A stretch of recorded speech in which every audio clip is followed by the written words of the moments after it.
Well, welcome back to the morning show here on Arise News. Time now for the week that was. Let's take a look at the top stories that made headlines across the globe this week. And we're going to start with the President's Chief of Staff, Gbajabiamila, who says there is no timeline for the implementation of the Oronsaye report. Now, the President's aide stated this on the sidelines of an official visit to the headquarters of the Nigeria Extractive Industries Transparency Initiative in Abuja. While debunking claims that the report is being stalled, Gbajabiamila told journalists that the federal government is putting in place measures to ensure smooth implementation of the report. Yes, I mean, we've been talking about this for months now, but anything worth doing is worth doing properly. It's not as easy as it sounds. A committee has been set up looking at it, and I'm sure very soon, the full and final report will be out, and implementation will begin. Well, I can't give you an exact timeline, but soon cannot be soon enough. I know that everybody's anxious, but like I said, we don't want to sacrifice thoroughness on the altar of anxiety or anxiousness of getting things done. It will be done soon. Well, it seems the Oronsaye report is back in the news. We've been talking about this since the beginning of this administration. They did come out themselves to say they were implementing the Oronsaye report. Immediately, remember that? We spoke about that on the morning show. Yes, they did. We had the ministers come out and speak to us. However, the cost of governance, we talk about this because we talk about President Bola Tinubu's bloated cabinet. We have over 40 ministers. The Constitution only requires 36. We have ministries and MDAs that are performing similar functions, which is what the Oronsaye report was there for. And we even criticized the fact that the Oronsaye report was from a decade ago, and they've created even new MDAs and even new ministries since that report. It doesn't seem that the presidency the Chief of Staff has come out to say that there is no timeline, and there seems to be no sense of urgency. We have capital expenditure that is much higher. We have recurring expenditure that is much higher than our capital expenditure.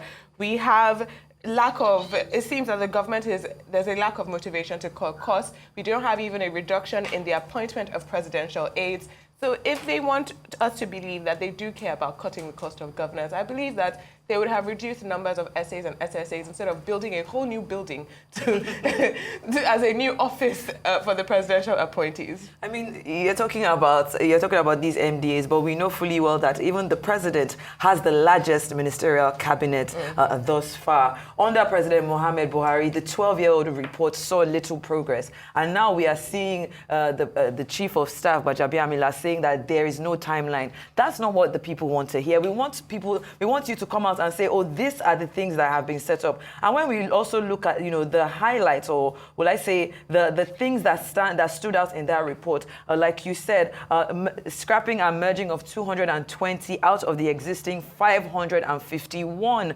government agencies at the time, the management audit of 89 agencies, capturing biometric features of staff so that they know exactly the staff that they are making payments to, so that we're not having a situation where we're having double or replicated payments. The merging of infrastructure, fusing of the National Emergency Management (NEMA), merging of so many of these MDAs. But now it looks like the body language of this administration is, oh, there's no timeline. You have only 3 years left, sir. You have only 3 years left. Yeah, so if you don't start now, when are you going to start? You can't be telling people that a report that we've had for 12 years, you don't have a timeline. For the implementation, particularly when you made it a point to come out to the media and come out to the people of Nigeria and say that you were implementing the report, even though we could see some contradictions. Because if you want to cut the cost of government, why are we creating new ministries? We have a Ministry of Tourism, a Ministry of Creative Economy. We have a ministry even for livestock now. So there's a creation of new ministries. There's a bloated cabinet. There are numerous aides, special assistants, special advisors to the president. So it's beyond body language. Your actions are contradictory to your words. And now your words are even saying that there is no timeline. Especially when we say we're grappling with the economy and we're telling Nigerians to buckle up their belts. I was just reading this part from the Oronsaye report that says that if the committee's recommendation was indeed implemented, the government would save over 862 billion naira. That's a lot of money. You'd expect that they would want to implement the report fully, just so that we can have at least some money left in the nation's account. But we move on very quickly now to our next story. Nigeria's finance minister, Wale Edun, is calling on members of the National Assembly to support President Tinubu's drive to reenact the whistleblowing policy into law. Arise correspondent Mary Chinda reports. Since its introduction in December 2016 by former Finance Minister Kemi Adeosun, the whistleblowing policy has become less popular following a myriad of public misconceptions. This is why the Minister of Finance and Coordinating Minister of the Economy, Wale Edun, is calling for its full implementation. Permit me to state that it is our collective responsibility to create an environment where the Nigerian people, the Nigerian populace feel confident and protected in reporting unethical, illegal, untoward, wrong practices that can jeopardize the interests of all, that can jeopardize the development of our country that we so earnestly seek. It's a one-day sensitization workshop on the implementation of whistleblowing policy in Nigeria, issues, challenges, and ways forward, put together by the Ministry of Finance. The successful whistleblowing policy involves receiving verifiable reports, conducting thorough investigations to authenticate them, and taking appropriate action to enforce compliance with the law. We are committed to implement the present government's agenda to the letter, and therefore no stone would be left unturned to ensure that a legal framework is put in place to drive the implementation of the policy.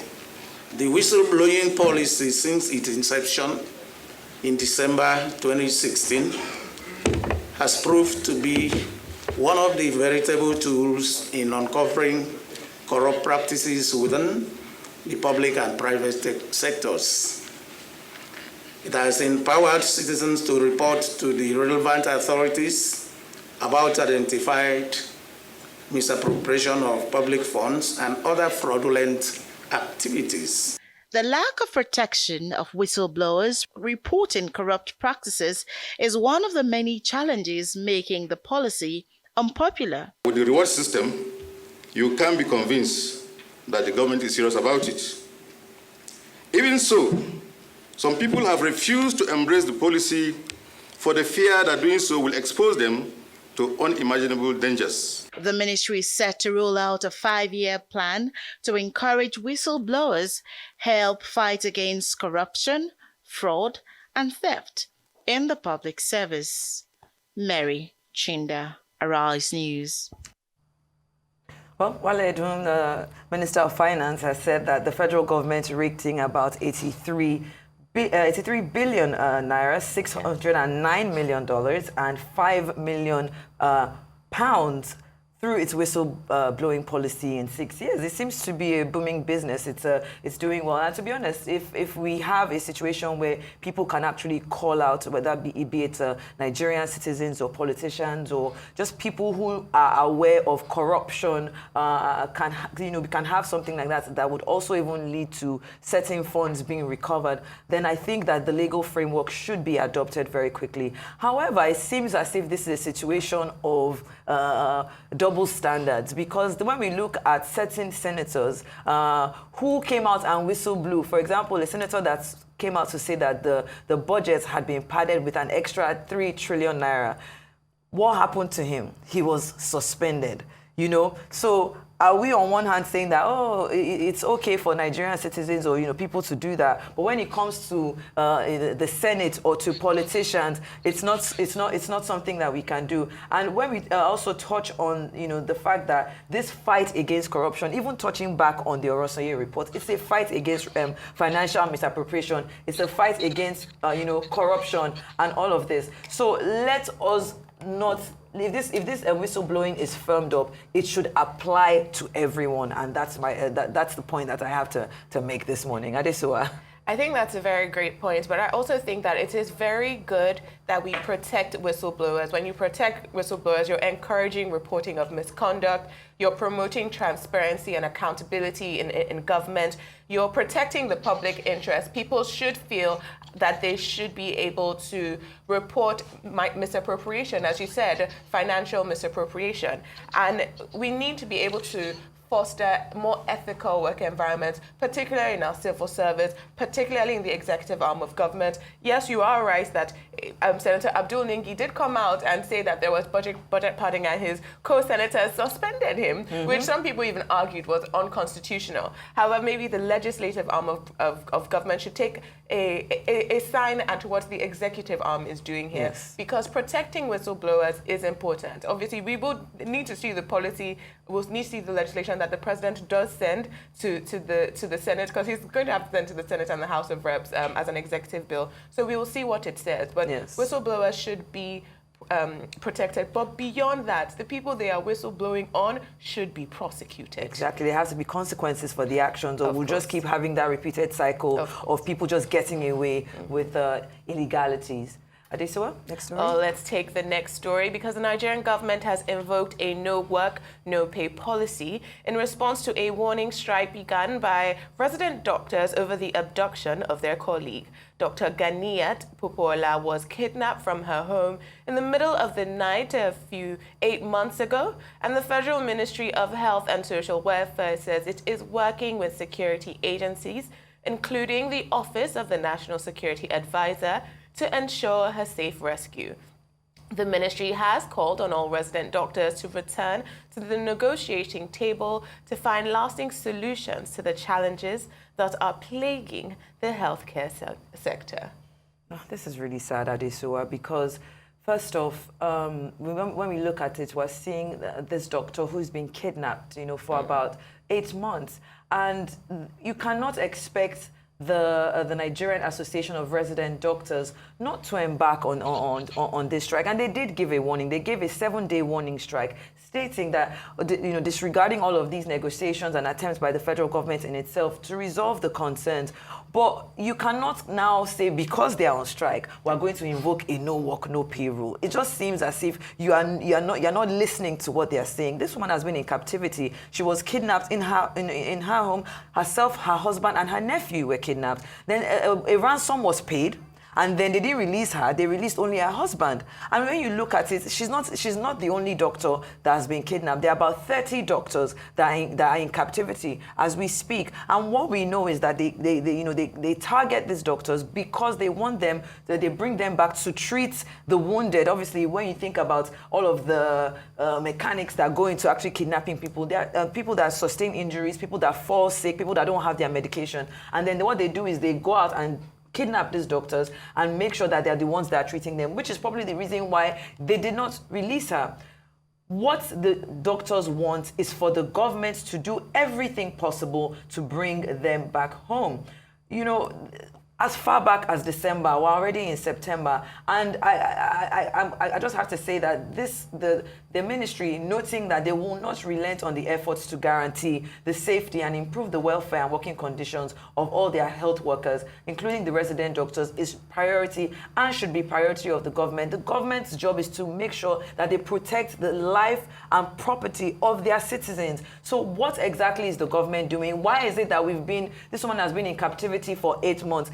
I always bring this thing up anytime there's a kidnapping case, because when we talk about ransom, a lot of times they send their ransom demands via text messages. Sometimes they even call the family and relatives of these perpetrators.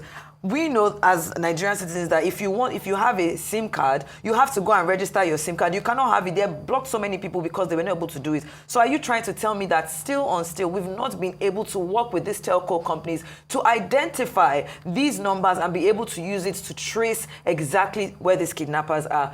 My opinion is invoking a no-work pay rule doesn't seem as if the government is sympathizing with the family of these kidnapped doctors and the resident doctors as well. So instead of invoking a no-work pay rule, please do everything possible to bring Dr. Ganiat Popola back home. Adesowa. Definitely. I think you've spoken very passionately about the crisis that are facing Nigerian doctors.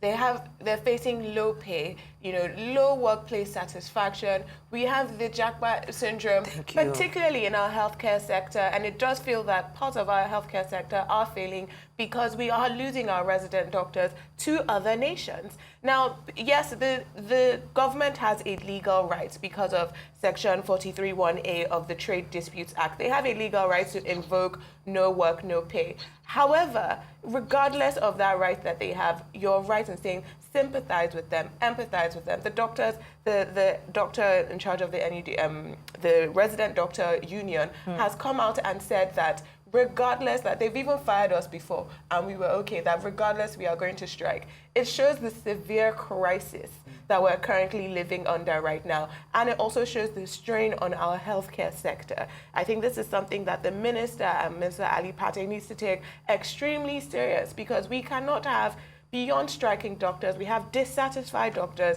and this insecurity crisis is touching everyone, and I think the doctors are frustrated because it seems to be there's a lack of a listening ear from the government. Yes, the government is legally protected. We have our judiciary has ruled many times that the Trade Act does say that you can enforce no work, no pay. You don't have to pay a striking worker. But beyond that, it shows that the union is unmoved by this. Yes. So it shows the severe burden that they're being placed under. I mean, would you rather your life than your salary? Because the truth is, if we're just to summarize everything, if this continues and, God forbid, something happens, that they're only going to just go and look for another doctor. So all of them are actually at risk of being kidnapped. So that is why they are making sure that everything is done to bring her back home. But if we move on very quickly now to our next story, Kamala Harris has vowed a tougher approach to migration along the U.S. southern border and said she would not withhold weapons to Israel. Harris stated this in her first interview with a major news organization since becoming the Democratic nominee for president. In the interview with CNN anchor Dana Bash, Harris sought to show she is in command of the issues and give Americans a sense of her policy positions with little more than 2 months until Election Day on November 5. Harris said she would renew a push for comprehensive border legislation that would tighten migration into the U.S. and vowed, in her words, to enforce our laws against border crossings. She also identified with President Joe Biden's strong support of Israel and rejected calls from some in the Democratic Party that Washington should rethink sending weapons to Israel because of the heavy Palestinian death toll in Gaza. There are a number of things. I will tell you, first and foremost, one of my highest priorities is to do what we can to support and strengthen the middle class. When I look at the aspirations, the goals, the ambitions of the American people, I think that people are ready for a new way forward, in a way that generations of Americans have been fueled by hope and by optimism. I think, sadly, in the last decade, we have had in the former president someone who has really been pushing an agenda and an environment that is about diminishing the character and the strength of who we are as Americans, really dividing our nation, and I think people are ready to turn the page on that. So what would you do day one? Day one, it's going to be about, one, implementing my plan for what I call an opportunity economy. I've already laid out a number of proposals in that regard, which include what we're going to do to bring down the cost of everyday goods, what we're going to do to invest in America's small businesses, what we're going to do to invest in families, for example, extending the child tax credit to $6,000 for families for the first year of their child's life to help them buy a car seat, to help them buy baby clothes, a crib. There's the work that we're going to do that is about investing in the American family around affordable housing, a big issue in our country right now. So there are a number of things on day one. What about you? Well, I'm excited about this agenda, too. As I said, the idea of inspiring America to what can be. And I think many of these things that the Vice President's proposing are things that we share in values. And the child tax credit is one we know that reduces childhood poverty by 1/3. We did it in Minnesota to have a federal partner in this. Unbelievable, I think, in the impact that we can make. Well, let's start with the fact that when Joe Biden and I came in office, during the height of a pandemic, we saw over 10 million jobs were lost. People, I mean, literally, we were all tracking the numbers. Hundreds of people a day were dying because of COVID. The economy had crashed. In large part, all of that because of mismanagement by Donald Trump of that crisis. When we came in, our highest priority was to do what we could to rescue America. And today, we know that we have inflation at under 3%. A lot of our policies have led to the reality that America recovered faster than any wealthy nation around the world. But you are right. Prices, in particular for groceries, are still too high. The American people know it, I know it. Which is why my agenda includes what we need to do to bring down the price of groceries. For example, dealing with an issue like price gouging. What we need to do to extend the child tax credit to help young families be able to take care of their children in their most formative years. What we need to do to bring down the cost of housing. My proposal includes what would be a tax credit of $25,000 for first-time home buyers, so they can just have enough to put a down payment on a home, which is part of the American dream and their aspiration, but do it in a way that allows them to actually get on the path to achieving that goal and that dream. Well, first of all, we had to recover as an economy, and we have done that. I'm very proud of the work that we have done that has brought inflation down to less than 3%. The work that we have done to cap the cost of insulin at $35 a month for seniors. Donald Trump said he was going to do a number of things, including allowing Medicare to negotiate drug prices. Never happened. We did it. So now, as I travel in the state of Georgia and around our country, the number of seniors that have benefited, I was in Nevada recently, a grandmother who showed me her receipts. And before we capped the cost of insulin for seniors at $35 a month, she was paying hundreds of dollars, up to thousands of dollars a month for her insulin.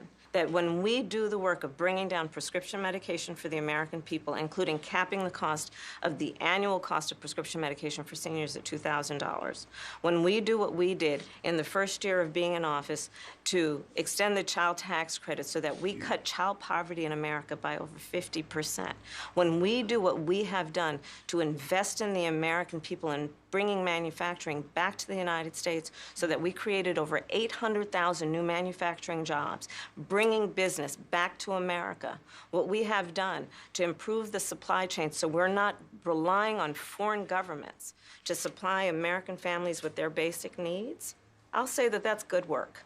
There's more to do, but that's good work. No, and I made that clear on the debate stage in 2020, that I would not ban fracking. As Vice President, I did not ban fracking. As President, I will not ban fracking.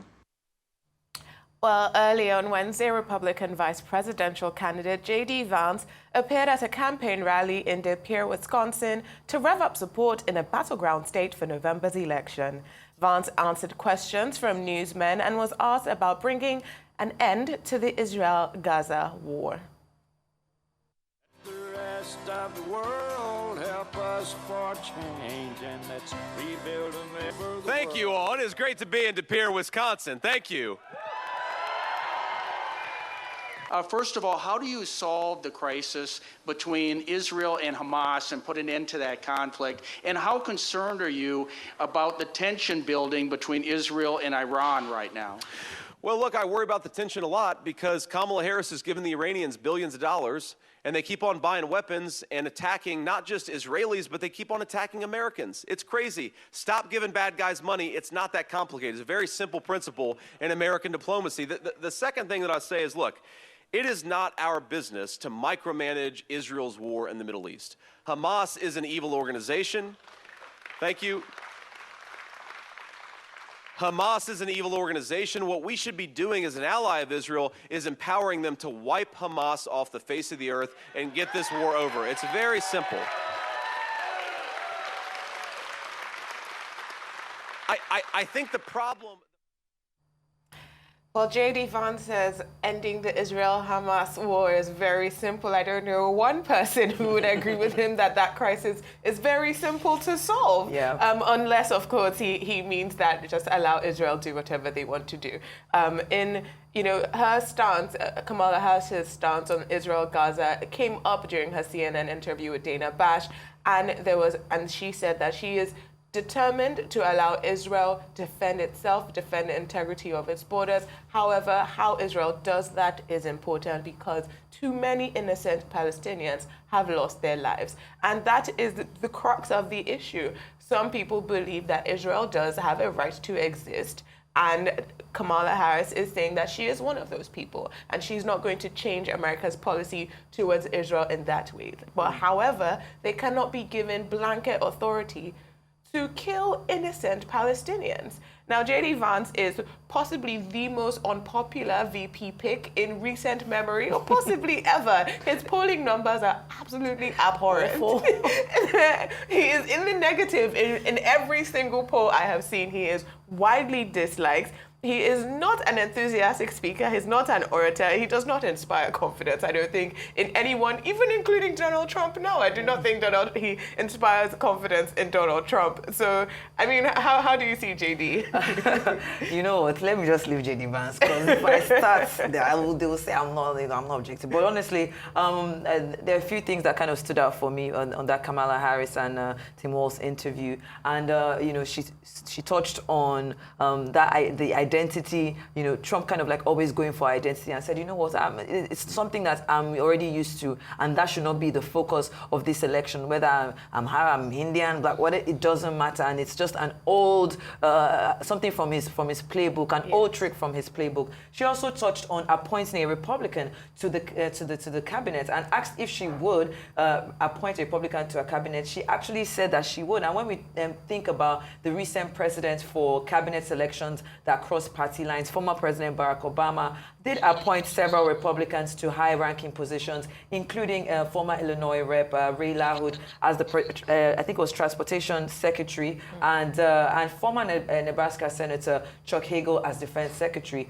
For Harris, though, the pool of Republicans who vocally opposed Trump could be a pool of prospects, and several of them spoke at the Democratic National Convention in Chicago, where you were at, holding it down for Arise News, of course. And then finally, she spoke about the phone call that changed everything. When she was at home and she received that call from President Biden saying, you know what, I'm ready to step down and I want you to take my place. And she said that she was actually initially worried for him before she even thought about herself, because he had already been, since the debate between Biden and Trump, we have started to see a lot of phone calls coming in asking Biden to step down. And she had been, of course, as his vice president, be worried for him, but she understood what needed to be done. And she took that mantle and she's run with it. And honestly, like I always say, anytime we analyze any U.S. election story, I cannot wait for that debate, and I cannot wait for September the 10th, and I cannot wait for the elections on November